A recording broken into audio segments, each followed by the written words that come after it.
Welcome to a brand new season of Mind Brain Movies. I am your Sherpa into the Mind Brain Hope. I know it's been a long time since the last episode that we had.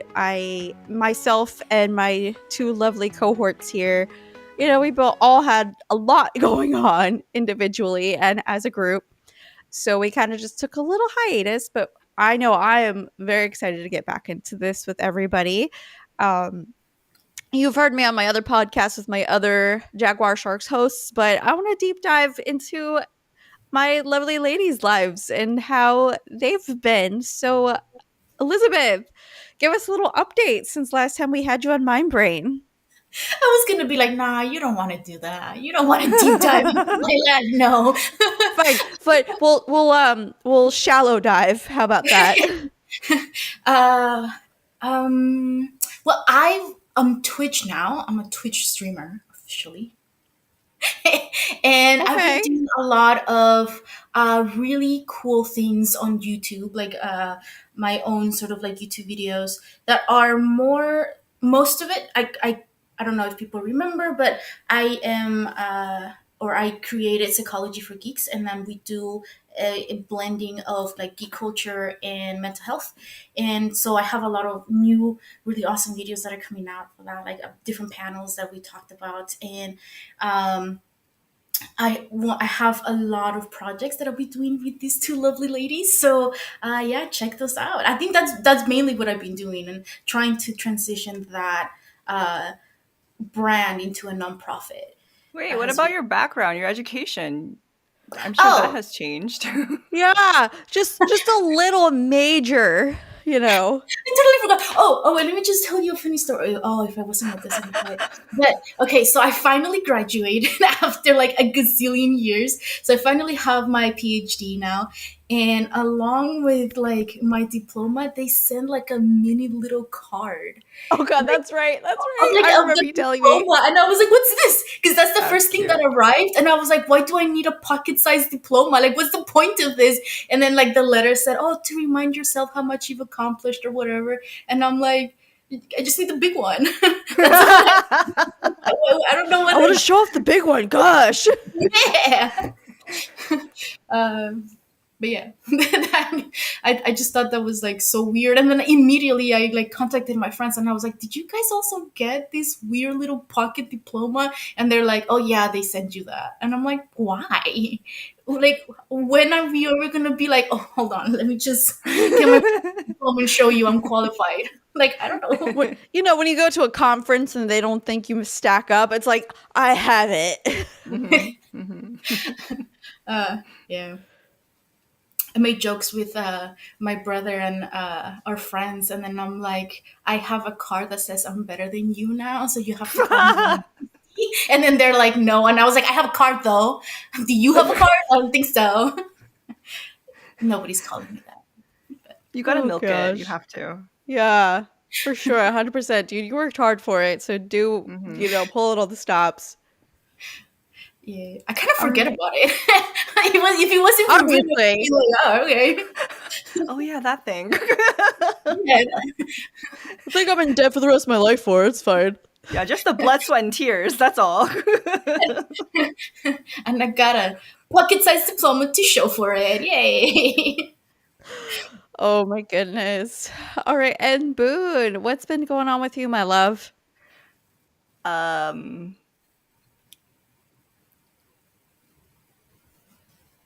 I'm So I see that rebuilding. you've been doing a lot of new YouTube videos lately. Yes, I'm rebuilding my YouTube. And what's something cool about me? Well, I'll tell uh, you something cool I would like to know. Okay, so I haven't seen, but I like watched the videos yet. They're like on my to watch list. But you have a lot of videos where you talk about like a different like personality type. And I was wondering you could like explain that a little bit. So like it's each video because it's kind of like you have the personality type on the title, and then you have like the title, like I don't know, let's say like self-esteem or whatever. Are you talking about like self-esteem of that like specific personality type in that video? so, quick thing about archetypes and personality. So I know we're going to talk about it with the film anyways, because it's about identity, right? So every personality is a facet of an archetype. Everyone has different personality types, and everyone has different archetypes. There's one primary archetype or a handful that shape your relationship with who you think you are. And so there's this lifelong journey of like working through the shadow of loving all of it. So that's basically it. So my joke again, the joke in personality world is you're not your personality, you're not your archetype, like, but we think we are. So we survive with Mm, it because people reflect it back to us. So we're never who we are isolated from others. That's impossible. We can think we are who we are, but if people don't reflect it back, then there's something incongruent, right? So certain personality types or archetypes have more struggles or crises with identity depending on like percentage wise how common your type is, you know, the culture you're in, the way people perceive the value of a specific type. So like sensitive people, we're in a certain cluster of what it means to be a human being, but we're perceived as weak, right? So if you pair that with the capitalistic productive society, then certain sensitive, weak, disabled people, we fall into similar realms of identity where people devalue us. Either it's by like them saying we're draining the economy, we're not as valuable because we can't work as much as other people. So it like we internalize that. And so the message is like this constant finding of value and worth just because you exist. And it's harder for certain people because we don't get the mirroring back, just because again it could be anything really, just because of numbers, like you just don't feel like you're as important because people will project onto you. It's like, well, I have to work this hard and you can't because you're sick or disabled. Like that's so unfair. And so like again, we're just projecting our pain and struggle onto other people. And so I talk about that a lot. It's like you can't take it in or else you're going to be losing your entire life. Like it's so valuable, but we tend to do that. And it's hard. So like it's just a reminder, like it is hard. It's constantly hard. Yeah. yeah, it's great to Oh, have those reminders. Yeah. I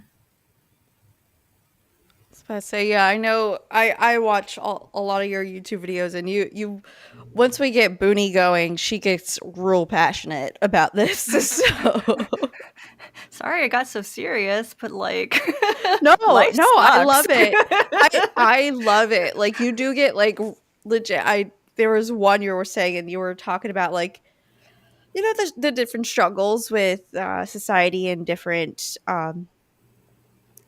just like different upbringings. I know you dove into Attack on Titan at one point, and it was great, and uh, so, but yeah, I personally have been so proud of both of you ladies as of late, with everything you're doing, and I'm so happy to be in y'all's lives and working with both of you. Now that we've gotten a little update on you guys without making Booney hyperventilate again, and let's talk about what we're here to talk about today.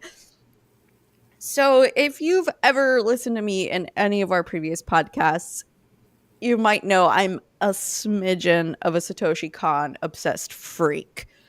Just like I live and die this man. Unfortunately, he has passed. He passed of stage 4 pancreatic cancer. Um, he actually never got to see this film, which is Paprika.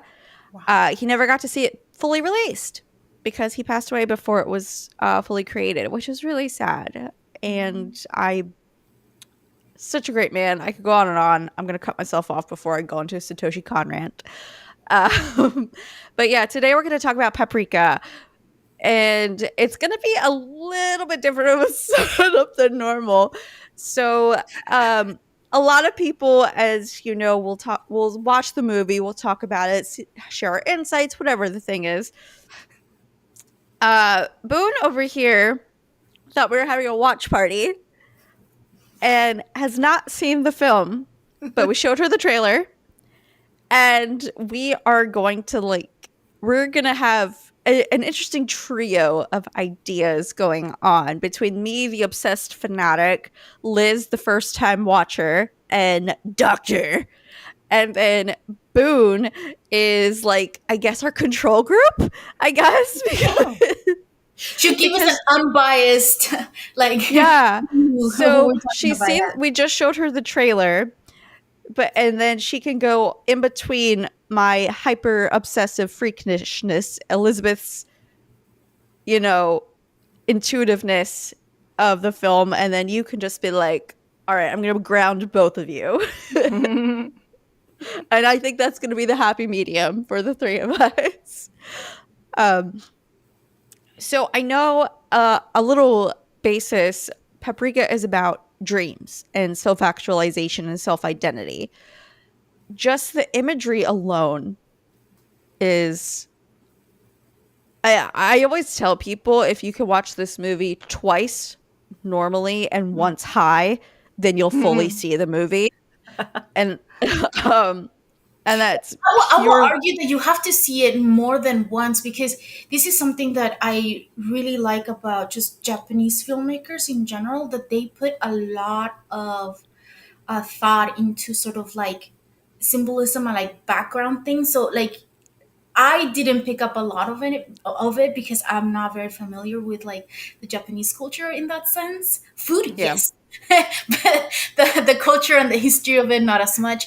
But I feel like that's one of those movies, because we talk about Avatar a lot and how like every time we watch it, we get something or we get reminded of something.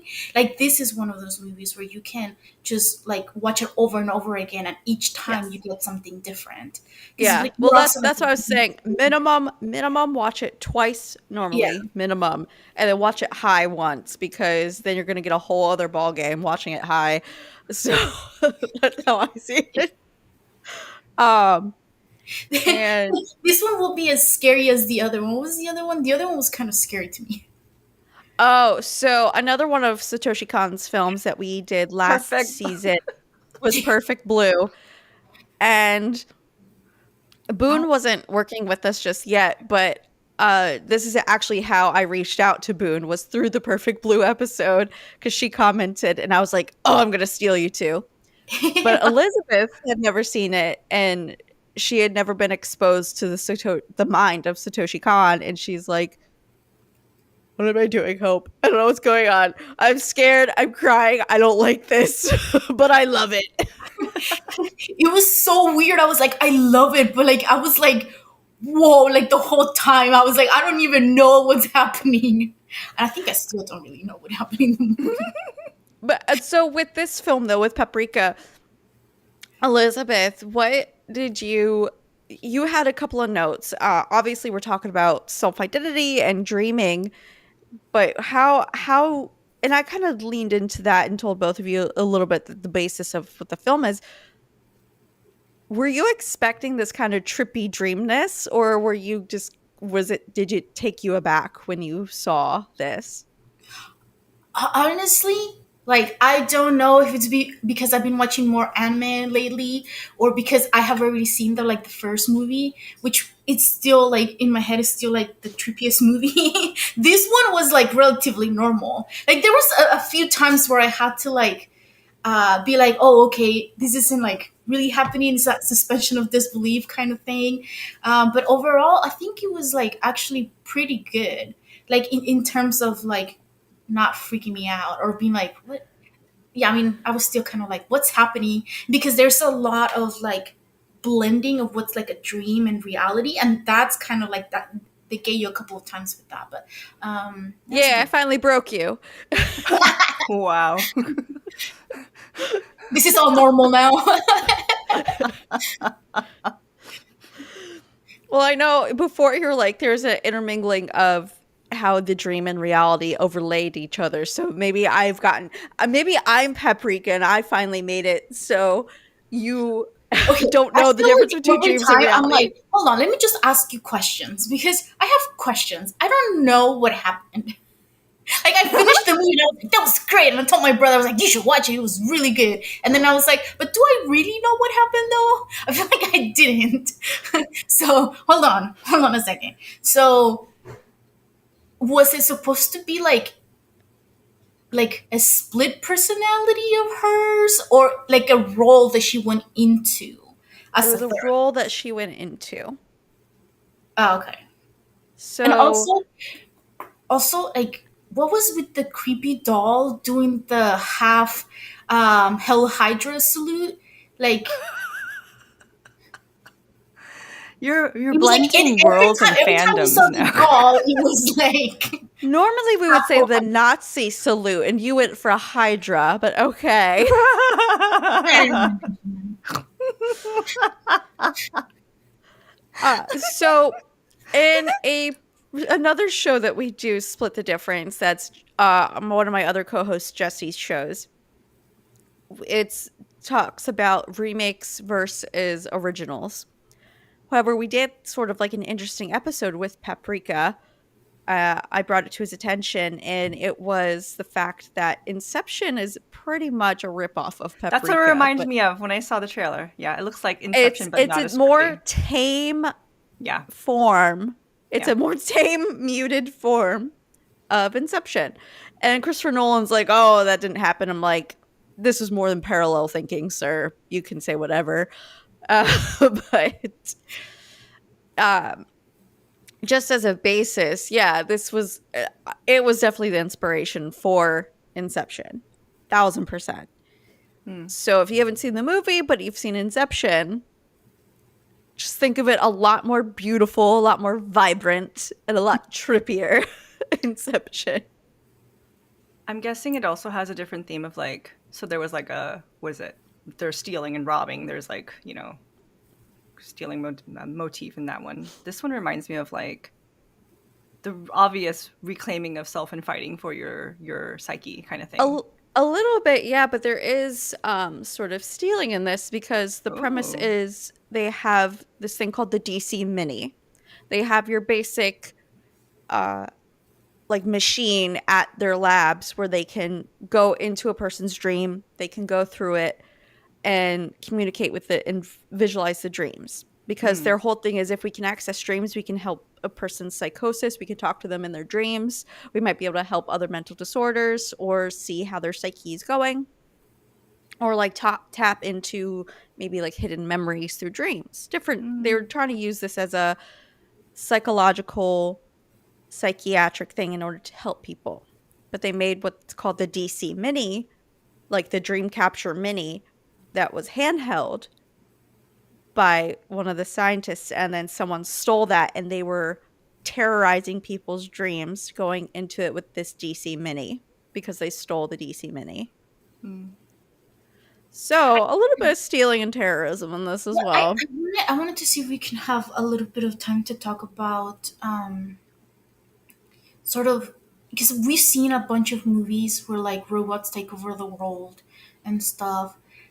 And there is something to be said, even in the movie, it's mentioned that there's something to be said about, you know, um, like technology improving our lives and changing sort of like our Yeah. perspective. And it was like they talked about like radio and like the fridge and things like that, which are like amazing inventions, and I don't think I could live without them. But it also kind of made me think about like how much should we be pushing the science when it comes to like the mental health field, um They didn't because ask a like question of why. They should have been asking, or how instead of why. We were going back to Jurassic Park here. Hmm. Hmm. yeah, like exactly, because I was like, okay, where I was like, well, there are so many like because I felt like maybe I didn't have enough of the perspective of like another like mental health provider, because it was through the mind of like a scientist. They were like, oh, wouldn't it be cool if you can share a dream with like your like a friend? Yeah, that would be cool, huh? And then like somebody else was like, yeah, but we're gonna make this into like a therapeutic kind of thing, not so much into like a toy that the person was sort of envisioning or whatever Right. extra cool gadget. And then that's what makes me think about sometimes where I'm like, okay, like yes, being able to connect easier and understand, the people that we're working with a lot better is great. I'm all for that. But I'm like, but to what extent do we need to push this? And then it just kind of made me afraid of like how much we get stuck into this whole, oh, let's make more science improvement, as opposed to let's figure out how we can connect more on a human level, because I feel like Mhm. we need that a lot more than we need more gadgets or more like advanced technology that will help us do X, Y, and Z. So I want before I say my piece, Boone, what do you think about what Elizabeth just said? Well, it made me think a couple things. So, I'm in a therapist group where someone is, I don't want to out them. They're probably never going to listen, whatever. So, like, there's this partnership with AI, Meta AI, in the therapist group, and they're like, let's welcome our alien AI overlords and work more with AI. Like, no, we don't need to do that. It's like, what does AI offer you? As again, it is that human connection that heals above all. It's the relationships, the number one intervention, right? And Yes. so, Mhm. if you are seeking that to make something easier, whether it's for case conceptualization, finding an intervention, or documenting for insurance purposes, like, first of all, we should just like make it easier to get reimbursement and easily. You're making it too hard. Why do you have to make it so hard to write and document you did something to help someone anyways? Like, just Right. pick and choose from a verbiage and like combine it. Like, I don't know why this is so hard. Anyway, so that's just my ramble. I don't even do that because I'm not a therapist. I'm just bashing you guys. So No, no, but like I um agree with you though, because I think part of it is that instead of trying to fix the system, we're trying to figure out a way Yes, around the system. exactly. So Yeah. again, the broken systems for the people who don't have access to the technology and any privilege, they're going to continue to suffer. So let's just make everything light and breezy and perfect Right. for those who already have the money and the power. And so there's again, just like dystopia, it's always the message of the gap between privilege and the have-nots. The gap gets so big that you forget the people on the bottom with no clean air, no food, nothing. So Yep. like um I was thinking about the possibility of so much breaching of confidentiality. You have all these people accessing your dreams and there's a database somewhere. The government has our stuff anyways. I remember I saw this one thing on Reddit, whatever it was. This one girl who used to work for the NSA, she had 3 million dick pics. She just was taking them all. Every time someone sent a dick pic, she was Dick downloading it. pics. Yeah, She she was had them all. She just couldn't stop. She was collecting them like Pokemon. So she obviously She was like had, Smaug on her mountain of dick pics. yes, she had access, she had the privilege, she had the clearance, and that's what people are doing. You have the human error behind AI and technology. You cannot deny that people are going to do it. Like just in the movie, people will take advantage and use it because they're curious or because they can without question. So it is an Yeah. ethical problem. Yeah, I feel like I'm like, if you are gonna invest in like some sort of like technology, there's other things you can do. Like I saw a comedian who was like, who was it? I think he was like, I don't know, I don't remember who it was, but they were like, why don't you just make a tortilla chip that can hold my guacamole? Like that's more like something that I will Yeah. actually Quality of need. life. Yeah, Yeah. as opposed to like something else that's like, not really gonna be helpful. And with that, I'm gonna pass this to Hope, because my dog is about to like melt himself if I don't pay attention. I'll be right back. Aww. Okay, I was wondering what the dingling was. So what I was gonna say is, in the end, there is one of the doctors who creates the DC Mini in this movie, and they say he is a giant child in a man's body, basically, Mm, who mm, created this thing. And the woman who uses it, uh, he calls her Atchan. She forms her other self, which is Paprika, which is the one who goes into the dreams, and she's the one using this and doing like kind of the therapy in the dreams with these people. mm, Whereas the creator, again, she constantly in the real world is like screaming at him. She's like, you're just a giant child. You don't see the big picture. This is just one of your other playthings. mm. You're such a brilliant mind, but you just let everything else go to the side. And it's a very interesting situation. And at the end, she connects with him more on a human level and outside of the dreams, outside of her other persona of Paprika, and they actually have a better understanding of each other at the end because they both took the time to step out and create that human bond Hmm. outside of the therapy, outside of the DC mini, outside of the dreams. Right. And he grew up and she softened her heart a little bit, because she Did he though? Look at that face. 'Cause I he was just thinking, Hmm? I was like, yeah, there was this like major thing where like she was highly aware that he needed to like take responsibility for like his inventions and stuff, and that he mm, wasn't. He was just kind of like, hey, I can just make it better, right? Like I can finalize it and it will be perfect, and none of this will be a problem anymore. But she was like, dude, like people are hurting because of this thing that you invented. Like you need to take responsibility. And she Hmm. went to confront him, but then he didn't really say anything. And then the next thing we know, he's like stuck in a dream, and then he gets out of the dream, but and gets married to her. But did he they grow don't up? Did he marry. learn his lesson? Yeah, because Paprika says, "Oh, her name is gonna change to his name." Oh, that's what I understood. Oh, I don't know. They never physically showed it. Well, no, They, they don't show it, but like, yeah, yeah, because they said that she's gonna change her last name to the other guy's last name, the doctor's last name.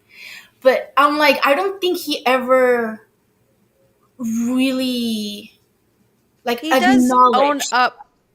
Yeah, He does acknowledge, after he went through his own dreamlike state, it sinks in that, like, hey, yeah, I should start taking responsibility.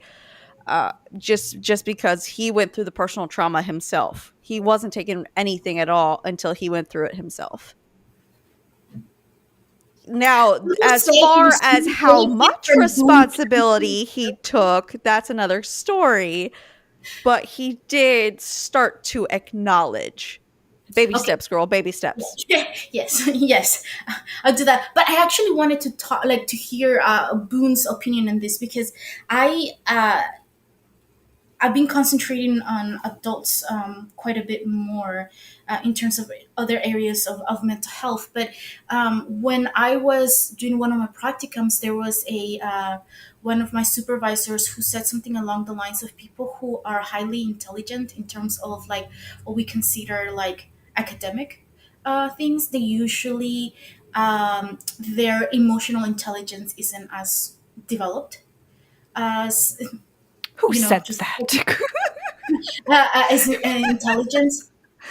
And that could be because they spend, and in a sense it could be true because when we see a bright child who is doing really well in school, we tend to provide that child with everything they need for them to continue succeeding, but not necessarily concentrate I'm sorry, but this is you Sorry. got the on like support from the dog.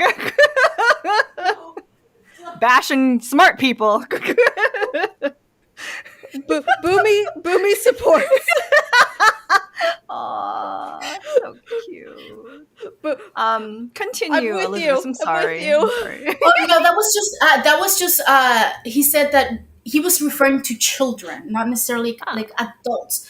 But it's just I think in general in our society we don't emotional intelligence isn't something we encourage as a society more. mm, And That's why everyone needs a boomy. yes. um and then so I was kind of like thinking like in terms of like this person, like clearly that's what happened, like where he and everyone around him was praising him so much for like he's been a genius in like science that everybody just sort of like I don't think anyone other than like that friend than the girl, which I totally forgot her name, uh So actually you're pushed him to talking get more. about Atsuko Chiba. He called her Atchan. Yeah, I was like there's no way I can say the other one. uh, Just say yeah. Atchan. Yeah. So I think she was the only one that was sort of like wanting him to become like a better person and acknowledge Yes. emotions. And then that's kind of what I wanted like to hear a little bit more about sort of like your experience being with people not really acknowledging like emotional intelligence or valuing it in Ooh, general? okay. This is tricky. Um, so I think like the stereotype of a smart person is lacking emotional intelligence. But if you look at old demographic surveys of people who are highly gifted in some way, it's actually the feeling. So in the Myers-Briggs system, there's feeling type and thinking type. Yeah. There's actually a lot of feelers who get typed as highly gifted, but the thinkers, the rationals in the groups who see those reports and numbers are like, this is not true. Like flip tables, like how dare these feelers have more numbers of gifted people than we do? We're the intellectual, we're the archetype of like the architect, we're the visionary in some way. I'm like, so anyways, you guys got butthurt. So the thing about the Maybe that's why Stephen Hawking like abused his wife. probably. So there's this thing like, again, every type of person, personality wise, has a potential to be highly intelligent. It's like the luck of the draw. Okay, so there's some things that it's naturally gifted. You have the ability to nurture over time, which is why diversity and inclusion is so important. Like you have all these like mathematicians, gifted, very profound thinkers who get lost as children because they didn't have access to resources, right? So, like, that's just side note. But if you have someone who consider intelligent, this is what society does to people. Because they see you as gifted in some way, they're going to only see that part. They're not nurturing a whole person. Like, so a Right. gifted person could have capacity in the beginning to be wholly nurturing as a intellectual, soft, sensitive, in that way, expressing themselves and identifying how they feel. But nobody really sees that. So stereotypes come into play because we don't So it's think like that's so you're saying it's like forcefully stunted in a sense. Mhm. yes. So like because of me being super smart, they didn't think that I needed to go to the library. um, so like growing up, I didn't have any books. I was like, how am I supposed to get smarter and learn if I don't have access? Or even I don't. You even they dropped my sister off at the library. I had to stay home anyway. So like, This is a whole I nother know, discussion, I know. folks. Sorry, trauma dumping. So there's certain things like if you see someone a certain way, our projections of a person come out, and then we internalize it. That's an introjection. We internalize the things that people think we are, and that limits our identity again and again. So we do it to Yeah. each other. So like if you're Mhm. smart, what does society say about what a smart person is supposed to be? Because now we have this like identity crisis. If I am kind and compassionate, I give up my identity as a smart person. Society is telling me I'm not. So you have to like nurture one muscle. It's like going to the gym and never doing leg day. You know, nobody told me I had to do my Oh, whole chicken body. legs. Yeah, I'm Chicken gonna leg syndrome. right. So like if people only look at you from like the waist up, that's all you're gonna do. It's like I don't get recognition for working on my legs, so why should I? People don't nurture kindness, empathy. This is a world of rationality and science, right? So I'm gonna focus just on that, which is a Right. shame. It is, and I think part of it too is like you said, it's a kind of like a vicious cycle because everyone around that person typically be like, oh, it's just because they're so smart, like they can't focus on anything else, so they Yeah, you give them get like away with it, right? unlimited You get chances. mm-hmm. Yeah, Yeah. Like I hate the stereotype for like, have you seen Sheldon? yeah. Um I'm sorry, I cannot go on. stand Big Bang Yeah. Theory and I Yeah, me cannot neither. I stand hate that. Sheldon. Those stereotypes of Think smart geeks, like, why are we I doing this? Like, that's not what I that sucks. I It think just those are sucks. the most derogatory shows that exist. Mm-hmm. I truly believe they're super derogatory. Can't stand them. Everyone's like, "Oh, it's so funny." I'm like, "It is disgusting." Because you're making Like, fun of people. It's not funny, you know? Yeah. whole other. Okay. Sorry, back to Paprika. Well, there was this one scene because we kind of talked about other stuff and not like self or identity, but there was this one scene, like the very first scene that we see is, I forgot the name of the detective guy Oh who yes.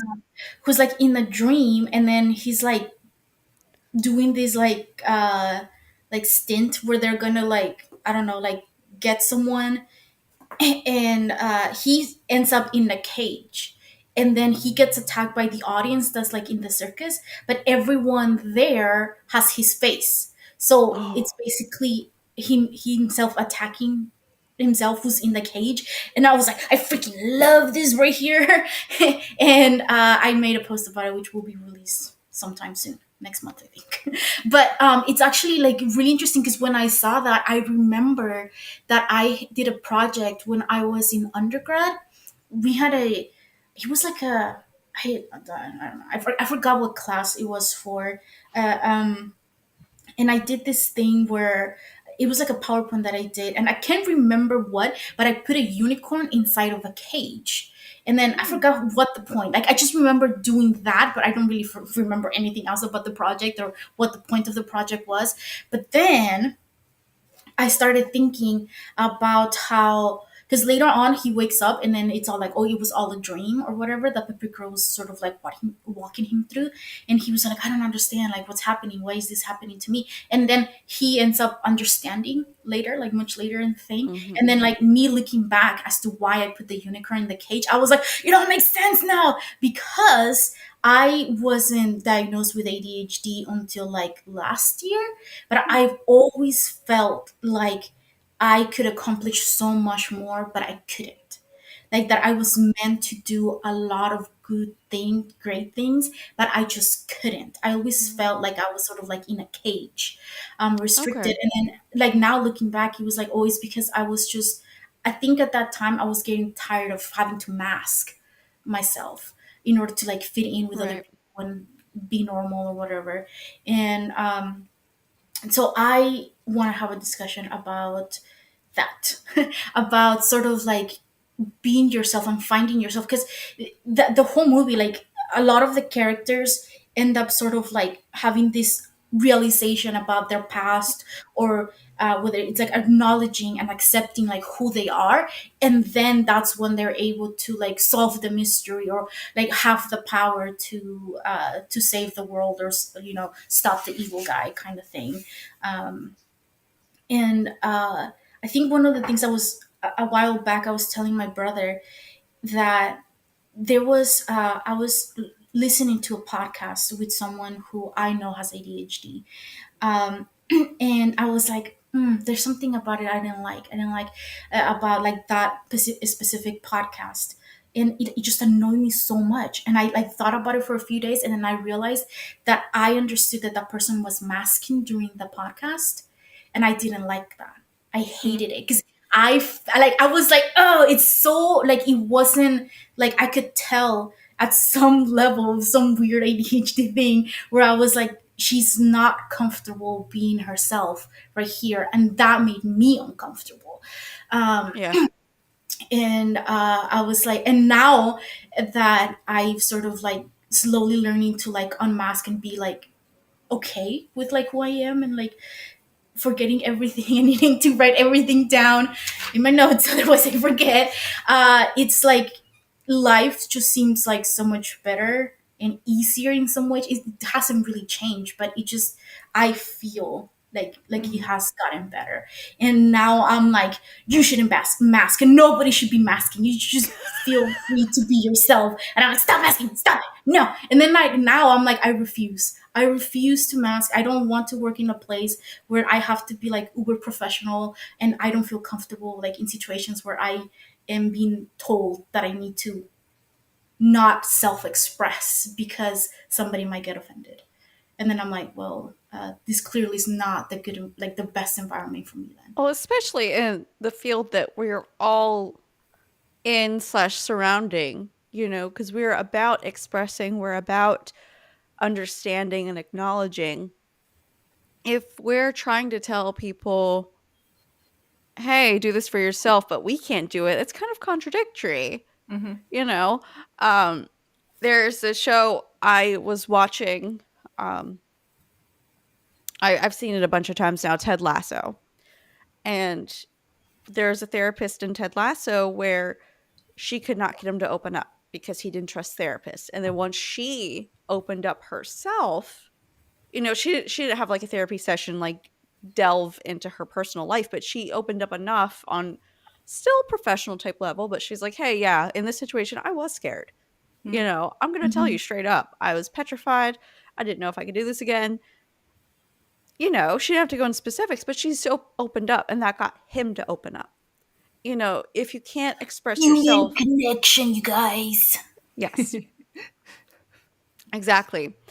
I that's why I know I personally I we've had this conversation before. I don't like the BetterHelp situation. I have always been like, when I go to my therapist, I go in the office in session because I want to be held accountable. I want to have that connection. I want to see every little thing they do. I want them to see every little thing I do. Again, human connection. Mhm. So it's a very powerful thing. And even our main character, Atsuko, she in and of herself learned to open up because her alter ego was Paprika, who is like this very brash and like powerful person, no fear, and because she would go into the people's dreams and help them and seek them and everything. And then, but when she was Atsuko in real life, she was very like guarded, professional, and everything. And it wasn't until basically she had herself ripped from her alter ego that she was like, I can be both. I can understand, I can bring both into it. And you later throughout the movies, you start to see the overlap, and then she would even Paprika would talk to like the chief and be like, hey, protect Atsuko because like she's still learning to be me type of deal. I love that so much. Yeah. There was like I really did love the interaction because like towards the end, like they kind of got into like this argument where like they were both like, no, you're mean, and they're like, no, have you considered that you're me, like, or you can't be like, we're like, neither of them She sort was of fighting with knew. herself. Yeah, The because they didn't Spider-Man really know meme. who was the Yeah. real one. Yeah, and it wasn't until they both of them at some point understood that they needed to like combine together in order to like create the person. And I think that's because we see that like a whole bunch too in like in the episodes because we see it a lot more clearly, I think, in the detective, because we get a lot Yes. more of his backstory where he wasn't accepting something that he did or something that happened in his past, so he was sort of like ignoring that part of his life the whole time, and he was getting tired of it. He was already sort of like feeling all the stress. He couldn't think clearly. Like he was a great detective, but he couldn't solve this one like crime because it was something that he wasn't like It capable of. also involved his friend as well. You Yeah, and know, it wasn't until like he accepted that like his past and his not necessarily responsibility, but what he did, he accepted what he did, and then he accepted reality because he blamed himself, but then in reality he like saw that it wasn't really his fault, what happened to his friend. So then he was able to accept that and acknowledge it, and and he then could like movies again. yeah, but see, I think because I talk to adults quite often, and I talk to them about like hobbies and stuff. Sometimes when they're like really geeky and they like D&D or like Magic the Gathering, and then I'm like, hey, do you have any hobbies? Like it's all like they always start like very slowly like saying things like, yeah, I have a thing that I do, but like this. And then when I start getting really excited for them, I was like, oh, tell me more. Then they kind of at first they start freaking out a little because nobody really reacts like that when you talk about like your super geeky hobbies. But then eventually they get more comfortable like with talking about it. And i I really want everyone to be at a place where we don't really have to feel like ashamed, like we have to hide our hobbies or like things that we're interested in, because other people might not understand. Right. No, I totally agree. Again, it's that melding of worlds. It's that full self-awareness, full self-confidence, and even as Boone was mentioning before, like the acceptance of your archetype and just fully accepting it in every part of it feelers can be smart too, you know? Like, I think throughout the whole movie, I was kind of like, I mean, if you just like accepted yourself and acknowledged everything that was going on and like looked at like what was really happening, you wouldn't really need the DS Mini or whatever it was called. Like, you know, DC like Mini. DC Mini, yeah. Wait, DS is the video game, huh? Different game, different game. Just think of it as Dream Capture Mini. Ah, is Yeah. that what it stands for?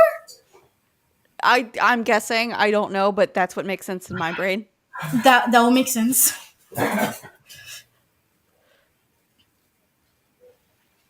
All right. So What why Boone. do Now, you think people mask or feel the need to mask, especially in our field? One more time, in our what?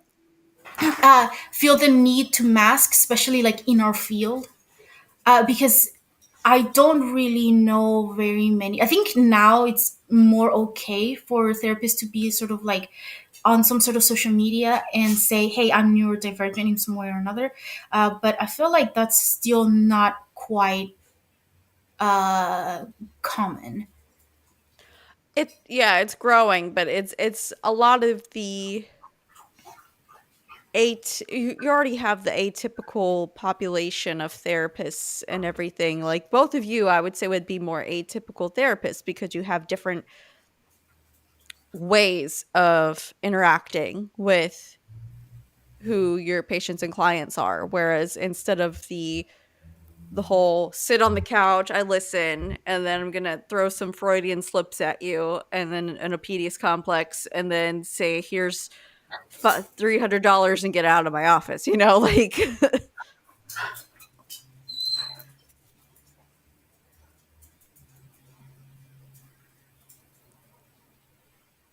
Oh, my turn to talk?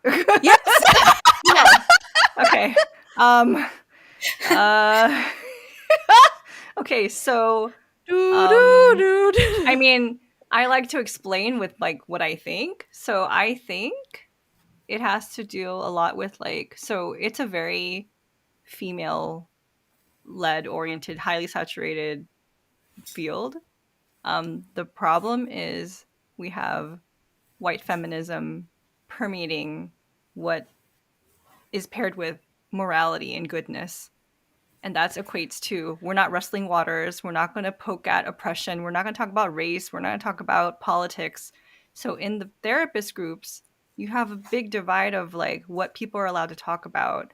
So Mhm. this is not about oppression and war. I'm not going to talk about Gaza, but you know, ceasefire, you know, free Palestine. Like the thing is, if you mention that in the therapist groups, so many people are like, what about isms of like, what about my pain? What about my oppression? Like, what about this group of people? I'm like, are we not doing the whole and situation here as helpers? Don't you do that to Right. your clients? Like the whole situation of like many things can be true at the same time. Like just because we're uplifting this demographic right now, suddenly you want to talk about this stuff? Like you had a place to talk about it before. Make another post. Like don't Right. detract and try to play nice. Like oh no, we still have to be nice. Like what about other people's feelings? It's yeah. You know what about other people's feelings? So you're not pushing people to be uncomfortable in a world that is so uncomfortable.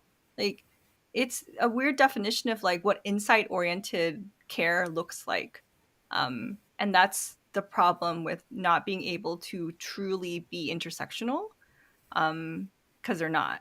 Like it's an Oh yeah. addition to the program. It's not weaved into the actual curriculum where let's talk about systemically why the whole field looks a certain way. Like, why do we have to beg people of color to come into the field? Because you know what happened generations ago? We were experimented on. We got Mhm. like swooped up off the street, homeless people, people who had schizophrenia. You know, like you were a person of color. You got what do you call it? Where you can't sterilize. You got sterilized just because they swooped you off the street, and then like just because you didn't do anything wrong. Like I have a friend, colleague from school, her uncle was sterilized by the police just because he's walking around as a brown man. Like you have that real trauma, and again, there's no, like we said in the beginning, accountability for what things you're associated with to do. And so it does get messy because you do need to know where things come from. It's like when people complain, why are like not all black people or African Americans are complaining, but like when some people do, they're like, why are you still complaining? It was like 400 years ago. I'm like, man, why are we doing this? Like, so every time someone Right. says that, I'm like, do you have issues with how your parents did something for you when you were like 18, 19? Do you still have that beef with them? Why are you still Yeah. complaining? You're an adult now. Like, so like we can play this game all day long, you know, like Mhm. that's why we're all in the helping field, because things hurt each other. Like we hurt each other. Hmm.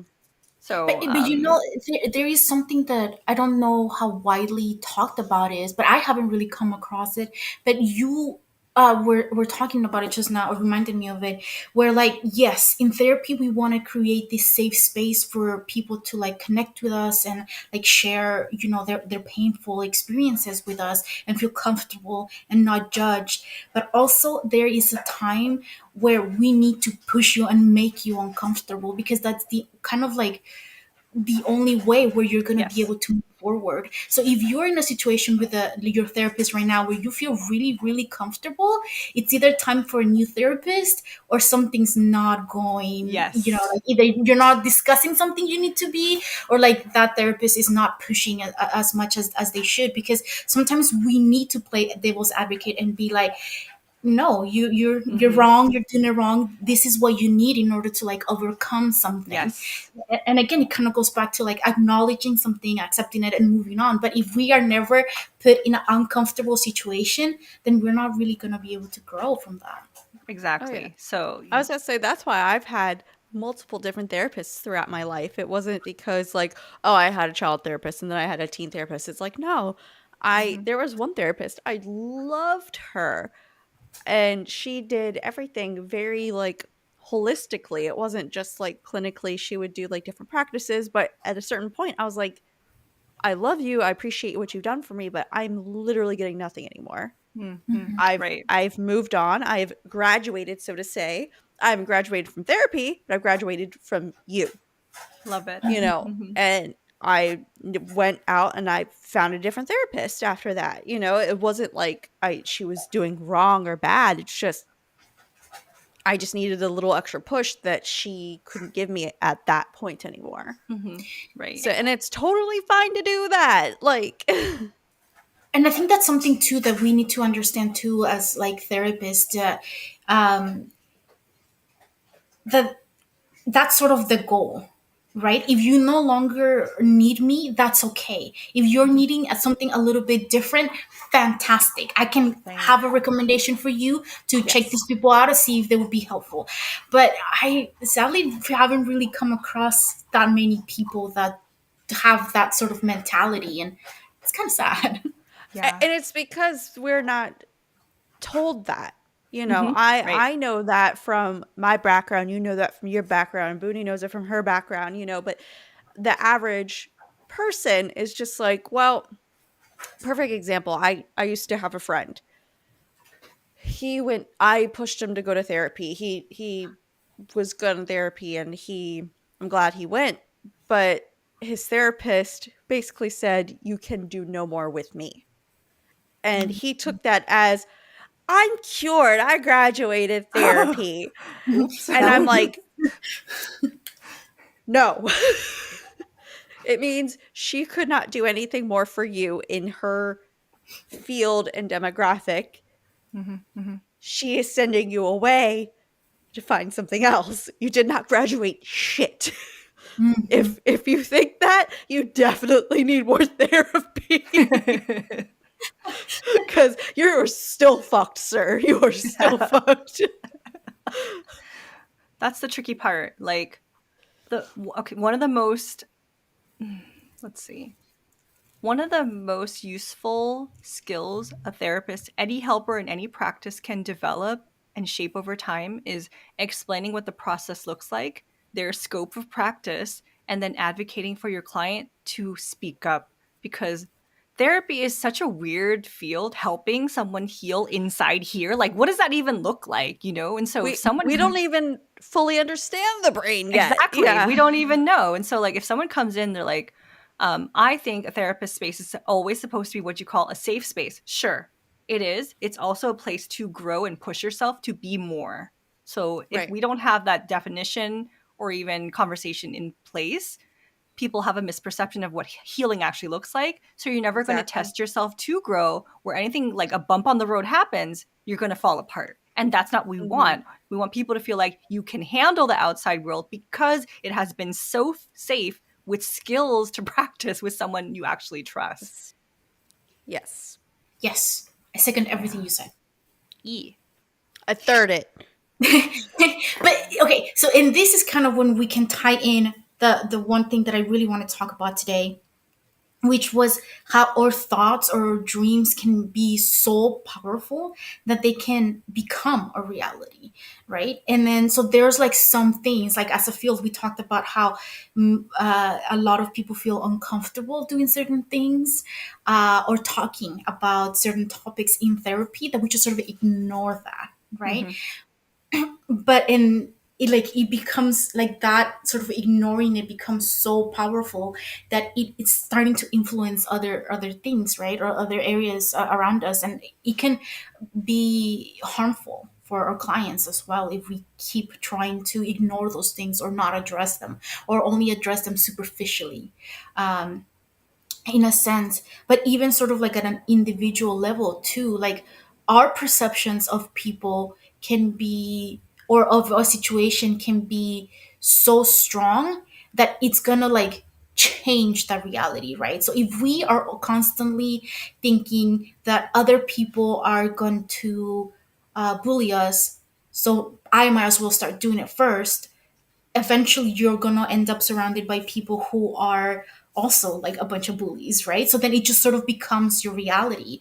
And this is something that I have. So I've started really getting interested in YouTuber and VTubers, and there is this weird sort of thing going on there because you can't really see them. Most of them choose not to show how they actually look, and then so when they stream, either they take on a persona, or they say things, and then people watching become so attached to maybe like a specific thing that they said, or like a dream, or a conception of what they think the person is supposed to be like, that when Mm-hmm. it gets proven wrong, it just shatters the whole reality.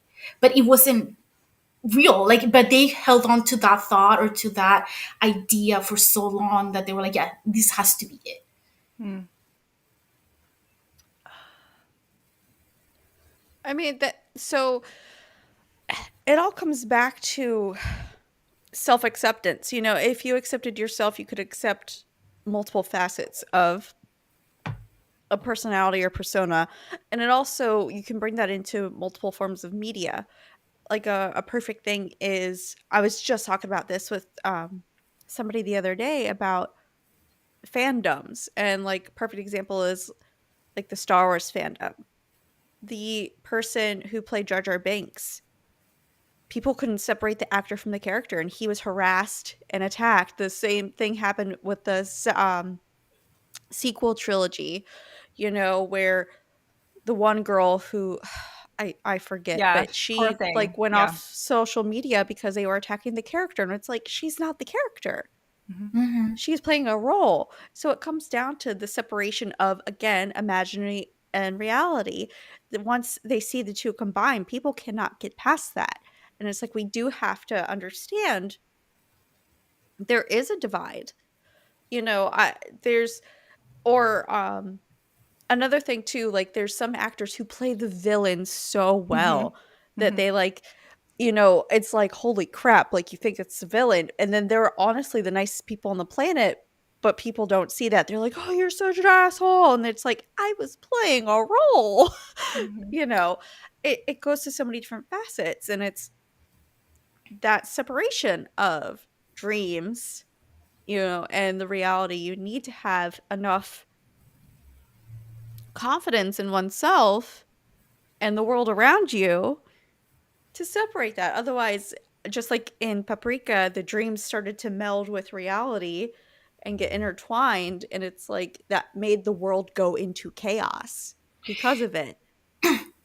So but it kind of does start, like you said, or you mentioned, it's a from it starts from the self. If you haven't acknowledged either a part of yourself, or you haven't just acknowledged yourself in general, it that's what causes problems, right? Because one of the things that I was thinking with the what's the Professor X guy, what's his name, I don't know what his name is, I didn't write it down. The yes, the He chairman. he was bald. He had one of those like electronic wheelchairs. Mhm. He looked like Professor X chair. He was basically Professor X, and then he just like He showed up He out Dr. of was an Marvel. nowhere. he was an evil Professor X. It's hysterical. But Yeah, you're talking about Dr. Sagero. Yeah, but we yeah. could call him evil Professor X. So yeah, so he couldn't accept the fact that he was no longer able to walk and essentially like be normal. So then he changed everything around him in order to make that happen.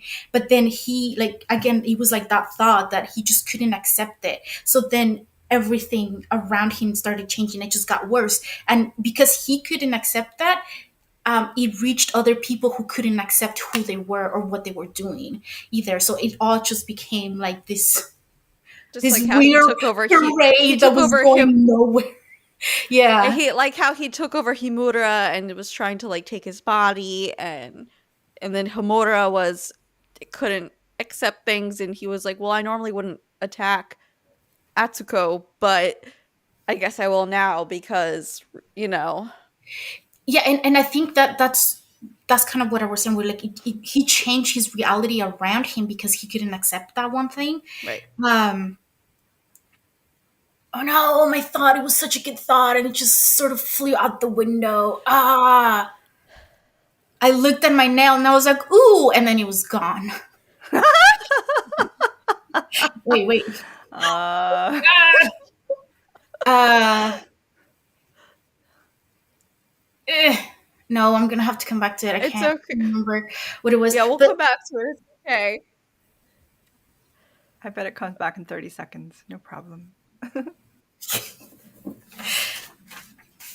But I mean, I'm sure like we can all rant and rave about, you know, we have to learn to love ourselves, and then that projects it into the world, blah blah blah. Like we can only rant about it for so long without oh, being like a dead horse. sorry. But I remember what I was gonna say. But see that's what happens. That's how you get sort of like that mob like mentality, right? So if I cannot accept my situation or my reality, I am going to essentially use and abuse other people who cannot accept their reality, and we will become a mob. So if you are not like sure of yourself, if you're not in a place where you can acknowledge who you are and your situation and be comfortable with it, then you are just gonna become like one of them, right? Because that's what everybody else is doing. And like humans in general, we do need that we need to socialize, we need each other in order to mhm. be able to survive and continue to grow and flourish and stuff. But the problem happens is that people who tend to reach that level of like nirvana or whatever, where they acknowledge themselves, they're comfortable with who they are, they kind of stay isolated in some ways, because it's so hard to live in a world that is so broken. It's so hard to constantly have to be fighting the system, and you get disillusioned, you get burnt out. Like those people, like I just recently graduated and I'm barely coming into the field, and I want to make all these changes happen in our field, and want to erase all the stigma that's happening, in mental health in the geek community.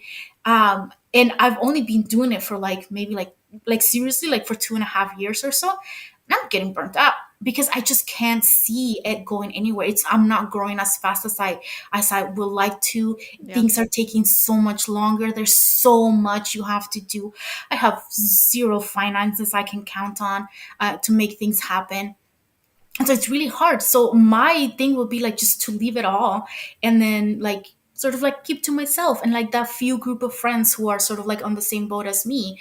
So and then you have the people over here that are really struggling to accept the reality of what's happening, and the knowledge, and they're just constantly seeking for a scapegoat for whatever situation, then they become a mob. And then I was like, Right. no, we need to become a good mob, like the mob that accepts who we are. We're not masking.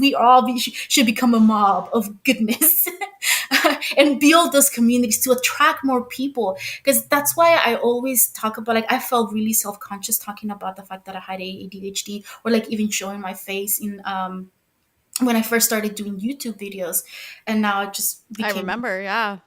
yeah, and now I became like more comfortable with it. I'm like, whatever. Like, my last video, I have this like half ponytail thing, and I was like, what was I thinking? But it's out there now, so you can see it. I have great things to say. Just don't look at my hair. It was a mess Mhm. that day. Dude, But I join the club, man. Some of the videos of me out there, shoot, but it's there now. I feel like those are the things like we need to talk about, because I realize, like, in my own like personal life, the more I talk about my own mental health, the more my sibling is talking about it, the more he's Yep. comfortable talking about it. And then, so whenever I talk to my friends, grown up problems. Last time I actually hang out with my friends in person was like last year Comic Con. Oh. And so I just started saying something about ADHD or whatever, and then slowly they were like, "Oh, that's something that we had never really like talked about before." Right. But we started talking about it, and yeah, we're all ADHD in some way or another. And I was like, "Yeah, that's why we're friends." Mhm. But like we've never talked about it, and we'd be like really great friends for like so long. But those are things that we tend to not bring to light. But again, because I've now been like watching streamers, and they're comfortable talking about their anxiety, their social anxiety, and that's why they're VTubers, or like talking about their medical problems, wherever it is. People feel more comfortable talking about their own stories, and that's what we need, right? That's the kind of mob we need to be, like, providing a place for us to be able to share those stories with everyone and feel comfortable and enough to do so. This is why I made this podcast. Yeah. Oh, right. So, I mean, do we have any like closeout things that we want to say about either Paprika or these subject topics? I know Elizabeth went on her rant. Boone, did you need a quick rant as well? I do. Thank you. Yes. I will Yes, the bounce floor off is yours. thank you. I'll bounce off what you said. It's similar. So when you come into your own, like, the individuation process, right? Um, it's kind of similar to what you said, where being alone and working on yourself is like the hardest thing, because you'll have the shadow of society poking at you. People don't want to work on themselves because you have to take accountability for the times that you've wronged people too, not just society hurting yourself, right? It's Mm-hmm. it's this whole situation. It's not just constantly feeling like you're burdened with the problems of life, because everyone's got something. And once you Mm-hmm. realize that, you can't judge other people, but if you use that as your way of not growing and constantly using your energy for that, that's just an easy out. Taking personal Right. responsibility for Mhm. changing and growing, it is an isolating process, because it's like this back and forth of, like, so I kind of picture, um I mean, I guess like a waking world and unconscious world. It's like that. Like, if you have society in the waking world and the dreams is like your refuge to grow, it's similar, where you can only step into society once in a while because you get bombarded with the wrong messages of who you think you're not, like Right. anything that's wrong with you, society is going to highlight that. They're going to like magnetize that, because magnify it, because they want you to come back down to the shadows with them too. And so, like, if you're a light in the world of darkness, yeah, they're going to come for you. So it's something that I notice. It's something I see whenever people are authentic, like the unmasking process. You have to be brave. You have to have like the strongest foundation of who you are, or you'll get Yep. sucked in again and again, and it'll break you. And then that's why I do disappear, because it's hard. When you say Mm-hmm. things that other people don't want to hear because they don't want to be the bad guy, like, I don't want to be the bad guy, but I sometimes am. And you're like, that's no one can take that from me. I admit that I have wronged people and hurt people. Because I said Mm-hmm. that, you can never use it against me. I can be accountable, I can be truthful about it, and I know that it's like no judgment. We can't do that, like, if we're going to fall into that trap, yeah, again and again, we're going to keep on becoming our worst enemy. And that's where we allow the process to happen. But over time, Mhm. you take that responsibility of like, what's the pattern here? Who is the person that keeps poking me? What's the type of person or thing or idea that like triggers me all the time? And what can I do about it to get away? And so that's why we probably do disappear so much, because we have to. It's the same thing to do in an insane world. Hmm. Well, that I know for me personally, that's why the first thing I'll always do is like, look, I know I'm that bitch. I will be a bitch, but I will be a loving, caring mother and friend as well to you. Right? We're complex. Yeah. But if you piss me off, I will be that bitch. Mm-hmm. And I'm straight up with people of that. I'm like, look, you, I I'll be your best friend or worst enemy. That's the first thing I say to people. I was like, it takes a lot for me to make an enemy. But once you do, you're a fucking enemy. Yeah. And I'm okay with being that bitch and saying that because I know once I've been pushed to that point, then it's toxic for me and I need that out of my life. So it's me saying, look, yeah, I might be a bitch, but I'm protecting myself. Exactly. But So, you know you what know, happens is that I think a lot of the time, more often than not, we're reflecting because we take on a slightly different personality or different sort of like habits and moods depending on what situation, what we're in. And that's completely like normal thing to do. But sometimes I think we're having a hard time understanding that if this person is being super mean to me, Hmm. probably because I'm also being mean.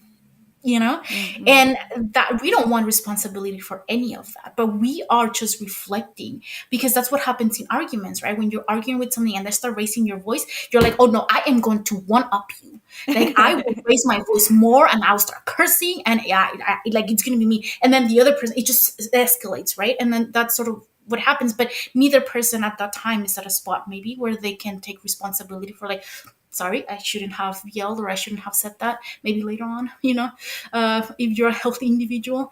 Um, but a lot of the times we don't sort of have that. So again, because lately I've been spending a lot of my time online, I'm starting to realize this too. Where, like, I was telling my brother, I've been online for a while, but all I have received from people online have been like good things. Like, everyone has been like super supportive and like super great. And then I was Yeah. like, I'm afraid, like, the trolls are coming. I know they're coming, like they're Mhm. out there somewhere.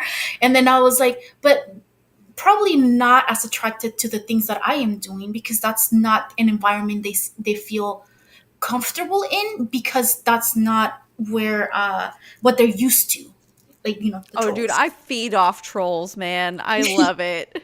And then so I was like, okay. And then I was watching these like VTuber, and there were somebody in the chat said something along the lines of like, every person gets like the audience that they're seeking. And I was like, that's true. If you're like, you're a good person and you're creating like a safe environment for people, and like that also includes sometimes, being that bitch and like kicking people out of your chat if they're Yes. being rude or mean to other people, because you're trying to protect not only yourself but like your community.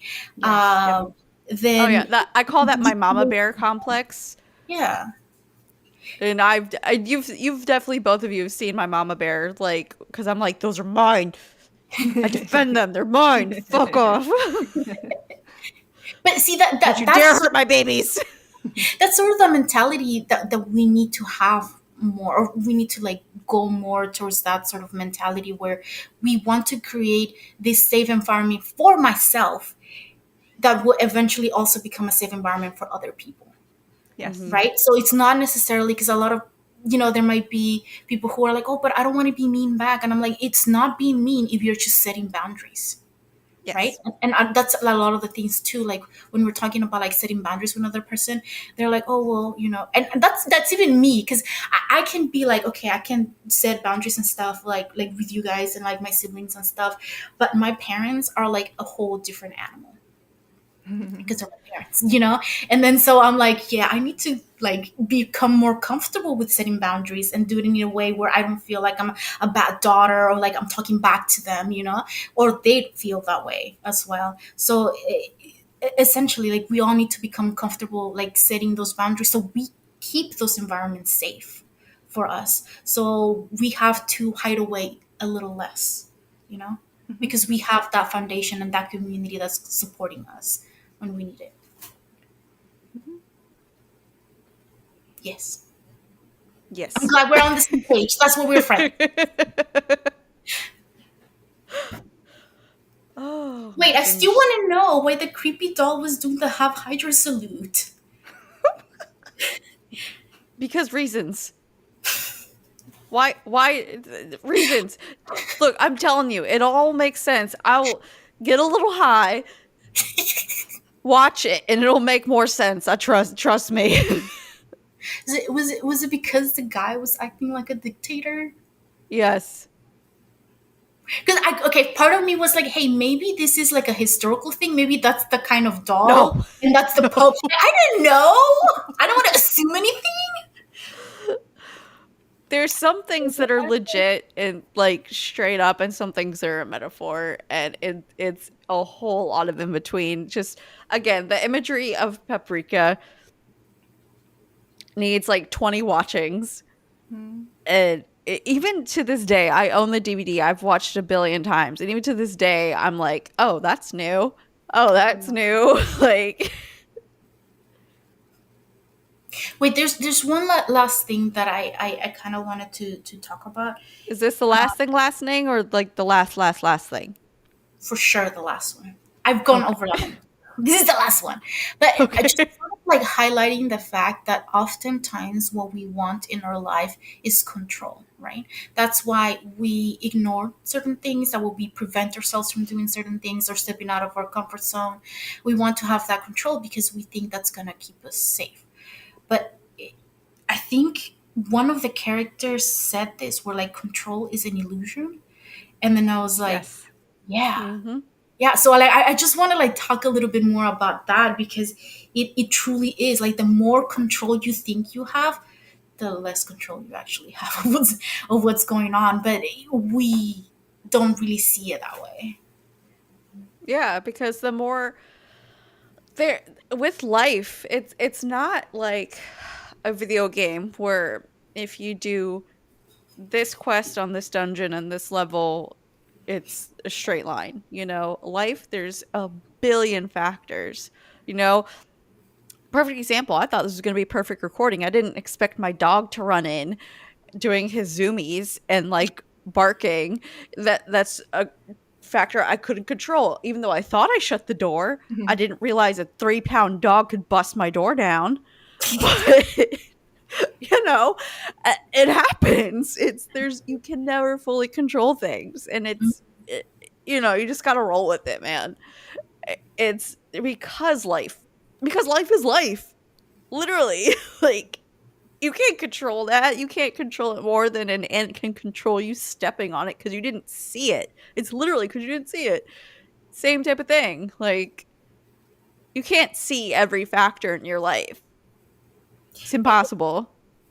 And I think it's sort of this weird thing where like the more comfortable we are with understanding that we don't have any control over this, the more control we have because then we start controlling like our own reactions to things. We start realizing the things that truly matter, the things that make no difference, kind of thing. So it's Mhm. this really weird kind of thing.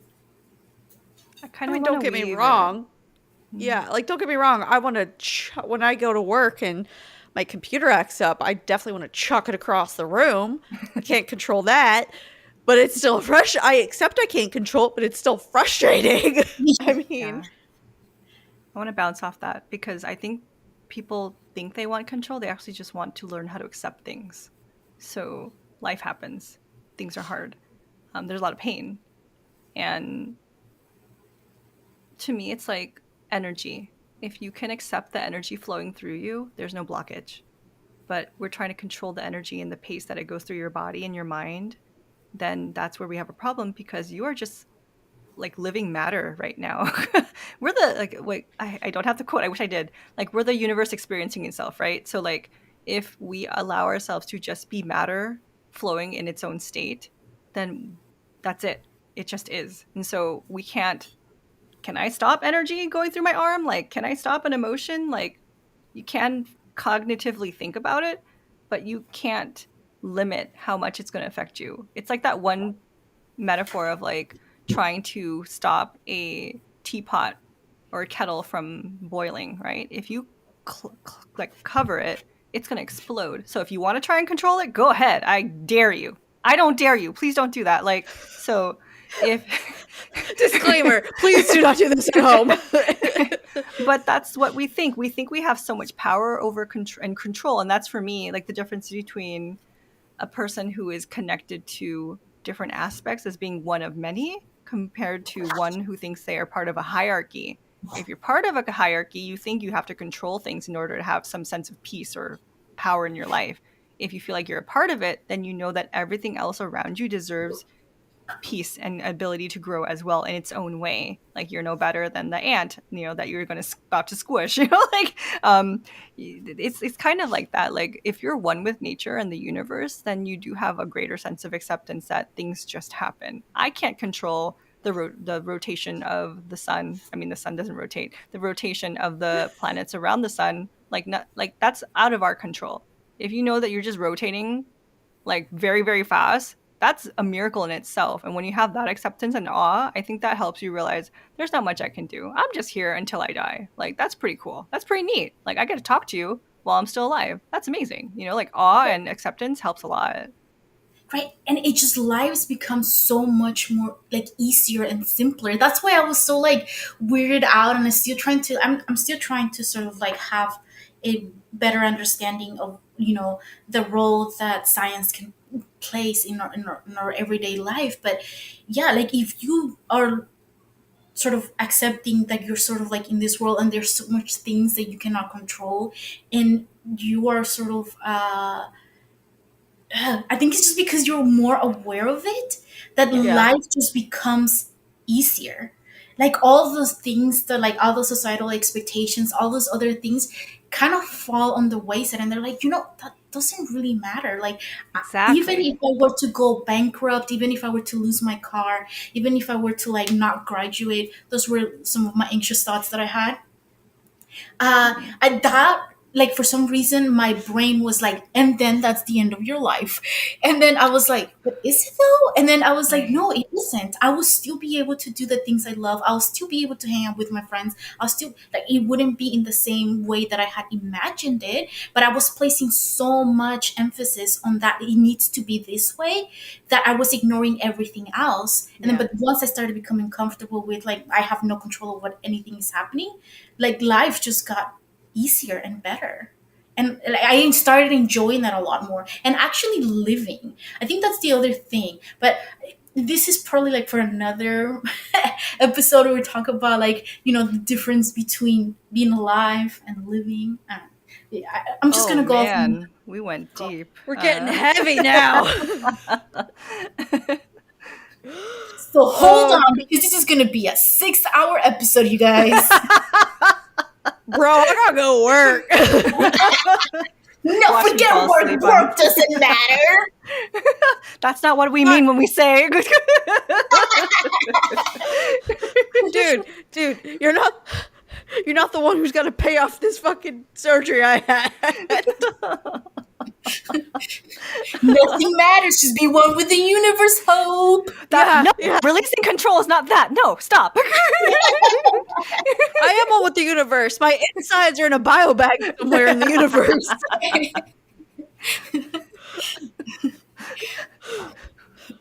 They're just floating on a bag somewhere. Okay. You know what that reminds me of? Have you guys seen that game? What's it called? Lethal Company? Yeah. Where like if you don't like acquire like enough money for the company, you get fired, but you basically get like shut out of space. Yeah. So that I don't know. That's just a reminder. Oh gosh. All right. Before we travel on to a 20th different topic, I think we should end the episode here.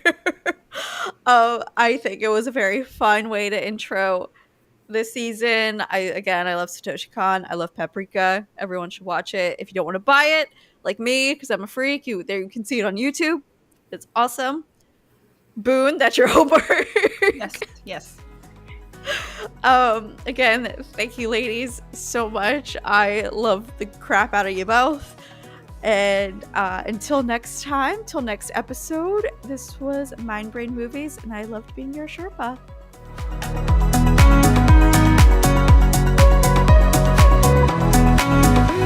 Exactly. Tell me something. Does it actually exist? You know, Allie, I don't want to give away the ending. I love it.